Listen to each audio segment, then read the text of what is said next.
Brianna Marie DiBattiste was born to Julie Hunt on February 20th, 1989.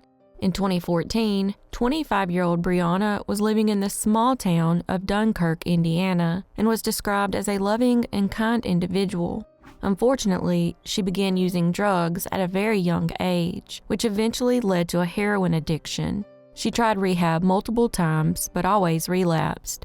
In early June, Brianna was trying rehab once again, but by mid-June, she was already out and back to her old ways. Julie saw Brianna on the night of June 16th at a local Marathon gas station with a group of less than savory individuals buying a bag of potato chips.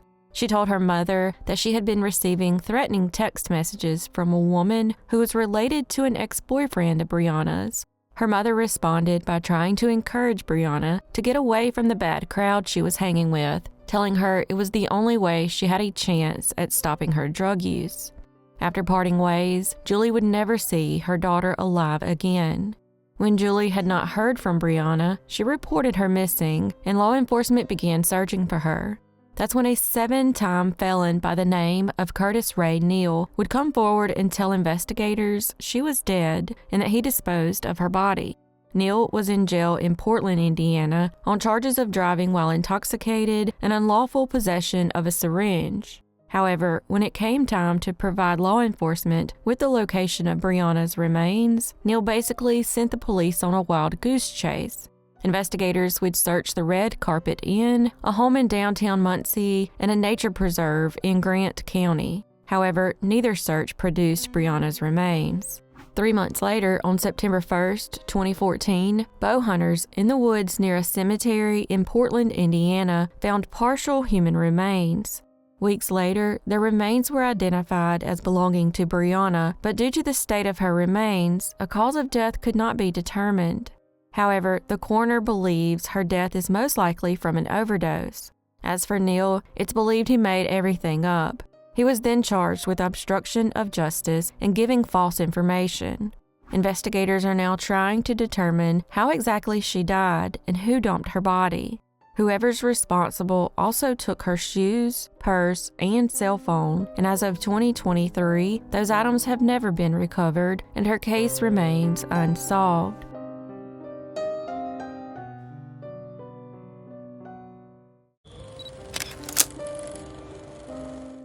Janet Rose Shirar was born on March 10, 1951, and lived in Kokomo, Indiana. She was described as an outgoing, straightforward person who often spoke her mind. In 1980, 29-year-old Janet was living in a one-bedroom, ground-floor apartment at the Center Meadows apartment complex. She was also an extremely dedicated special education teacher who was finishing up her first year of teaching at the Bon Air Middle School. On Friday, May 23rd, Janet's day ended as usual, with her saying goodbye to her students and chatting with other faculty about their plans for the Memorial Day weekend. She had told them she planned to spend the weekend at her family's annual Memorial Day cookout and her nephew's birthday party. She had recently learned to drive a dump truck and was excited to spend her summer helping on the site of her family's home that was under construction in Carroll County. Sadly, she would never get the chance. After leaving school that day, Janet was never seen alive again. When Saturday rolled around and Janet failed to show up for her family's cookout, they were concerned but didn't raise the alarms until the following day when she missed her nephew's birthday party. So that evening, Janet's mom, Elma, who went by Rose, and her stepfather, Alvin, drove to her apartment to check on her. When they arrived, they found her orange Datsun B210 sitting in the parking lot with the driver's door slightly ajar. They tried her apartment door, but it was locked. They could, however, with the use of a flashlight, see her purse sitting in the middle of the living room floor. When Janet failed to come to the door, they called the office, which was in another location, and informed them of the situation. They were told they could come by and pick up a key, but Rose didn't want to leave. So she called a friend of Janet's to get the key and bring it over. Once the friend arrived, the three of them entered the apartment and immediately noticed there was no power to the apartment, and they were forced to walk around with flashlights. As they looked around the apartment, they found a blood-soaked towel on the floor, and her old whiskey keg that she used as a table was out of place. It looked like she may have been using the table to prop the door open, and with her car door slightly ajar, could she have been bringing in groceries? As they continued through the apartment, the friend and Alvin sadly found Janet in the bathroom and immediately rushed Rose out of the apartment before she could see her daughter's nude body. Janet had been stabbed more than a dozen times, leading investigators to believe her killer murdered her out of hate. They also found blood in her bedroom and determined she was stabbed there before retreating to the bathroom, where she ultimately died. However, they could find no signs of sexual assault. Another resident came forward and said they heard a scream at 3:30 a.m. on Saturday and then heard a small car start up and drive off. Unfortunately, all of the blood evidence collected from the apartment belonged to Janet, and none belonged to the killer. Janet was single at the time of her death, so investigators began interviewing past boyfriends, but none of them held any ill will toward her, and all of them fully cooperated with the investigation. There was a female suspect at the top of the list, but they never had enough evidence to charge her.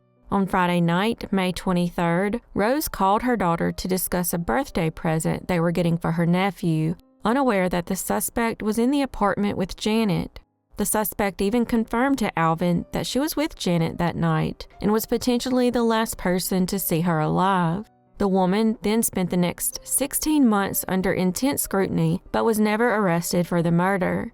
Allegedly, at midnight, a friend of Janet's called her and the woman was still there. Around 3 hours later, Janet was murdered. Considering there was no sexual assault or forced entry, it's not unthinkable that her killer was the female who was with her at the apartment that night. In addition, it was proven that whoever stabbed her was much shorter than Janet, who stood 5'9". The only evidence linking the suspect to the crime is her being at the apartment before Janet was murdered. As of 2023, she remains the #1 suspect but has never been arrested, and this case remains unsolved.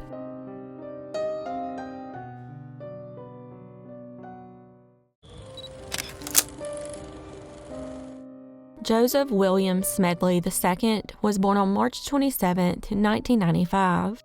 When Joseph was in the 3rd grade, his parents divorced and his mother moved to St. Thomas. After the divorce, he tried living with each of his parents but was unable to get along with them. In 2012, 16-year-old Joseph, now a high school student, became legally emancipated from his parents and moved in with a close friend. In high school, Joseph played the trombone and was on the wrestling team. He was also close with his sister Vivienne, who described him as extremely intelligent and someone who always put forth positive vibes. In 2015, 20-year-old Joseph was now a second-year pre-pharmaceutical science major studying biochemistry at Indiana University in Bloomington. On September 28th at 4:15 a.m., Joseph's sister Vivienne received a strange text message from his phone that said he loved her and was planning to leave the country. The text also strangely said that he was not telling her the reason to keep her safe, but would get in touch once he was settled overseas. Thinking he was joking, she tried to contact him, but there was no answer. Concerned, she contacted the police and asked them to do a welfare check. In the meanwhile, his frat brothers noticed he had missed their fraternity meeting, which was unusual. After returning to the house, they checked his room and found a handwritten note similar to the message that his sister received, but this one said for his roommates not to contact him. The note was signed Smedley, which is how his roommates referred to him. When his sister was shown the note, she said the handwriting looked like a left-handed person had written it, but her brother was right-handed. Joseph would have also had trouble leaving the country because he didn't have a passport. When investigators were originally called, they checked police records and found someone in jail with a similar name. They called Vivienne, telling her they found him. However, after going back and forth with the police, she realized the man in jail was not her brother. When investigators arrived at the Sigma Pi frat house where Joseph lived, he was nowhere to be found. They searched his room and found all of his possessions there except for his cell phone. According to his frat brothers, the police had performed a quick search and left with only his laptop. One of his fraternity brothers said they had seen him the night before when they went to Griffey Lake to watch a lunar eclipse. However, when they got there, the cloud cover was too much, so they returned home. They arrived back at the house just before midnight, and all the roommates went into their separate bedrooms. This was the last time anyone set eyes on Joseph. The theory of him leaving the country would be put to rest 2 days later on October 2nd, 2015. A fisherman out on the Griffey Lake found Joseph's body floating face down with 66 pounds of rocks in a backpack strapped to his chest. He was also found with binoculars around his neck that were most likely used to look at the lunar eclipse on the night he went missing. The Monroe County coroner performed an autopsy and ruled that he took his own life by drowning, leading police to believe there was no foul play involved. His toxicology report showed that he had both THC and alcohol in his system at the time of his death. Vivienne found this ruling strange because the water was shallow and Joseph was a great swimmer. He also showed no signs of depression before his untimely death. She then went to the lake and tried to collect 66 pounds of rocks, but was unable to due to the lack of rocks around the lake. For the coroner's theory to work, Joseph would have had to walk 45 minutes from his house, load a backpack full of rocks, and then step off a bridge into 5 feet of water. Joseph was 5 foot 7 inches tall and could have easily stood on the bottom of the lake. Law enforcement now considers the case closed, but his family believes foul play was involved. They started a GoFundMe and were able to raise money to hire a forensic pathologist to perform a second autopsy. That autopsy found that he had hemorrhages on his back that could be consistent with someone pressing down on him while he was drowning. Did something happen that night with his fraternity brothers, or did Joseph really take his own life? It's of note that Joseph's fraternity, Sigma Pi, was suspended in 2021 for hazing, endangering others, dishonest conduct, and failure to comply with university and county directives. While they were clearly putting their members in danger, there is still no evidence that they had anything to do with Joseph's death, and as of 2023, this case remains closed, but in his family's eyes, unresolved.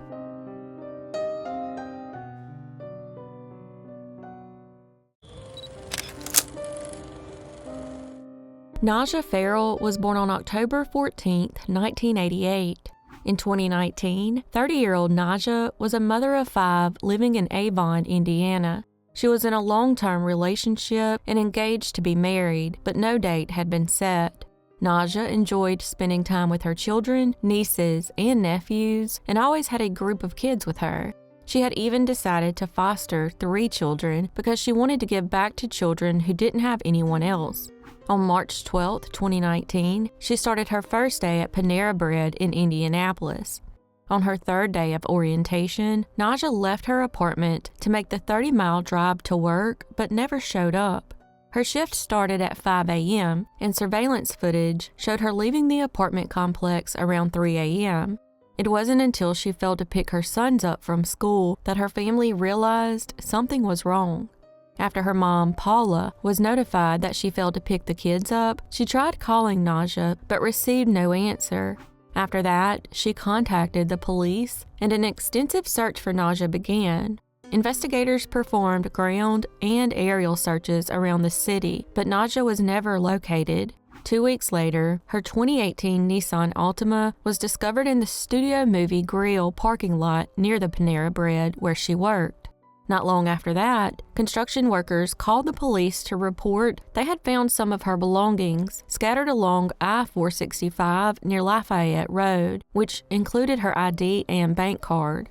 Then in April 2019, police got a call from the Crown Point Police Department in Crown Point, Indiana, about 2 hours away from Indianapolis, saying that they might have found something that could pertain to Najah's case. In a retention pond off I-65 and 109th Avenue, 2 fishermen found a human foot with Najah's name tattooed on it. Through DNA testing, they were able to confirm the body part belonged to Najah. Investigators searched the area, but no other body parts or remains were found. Investigators now believe Najah is deceased. Unfortunately, there have been no solid leads since then, and as of 2023, this case remains unsolved.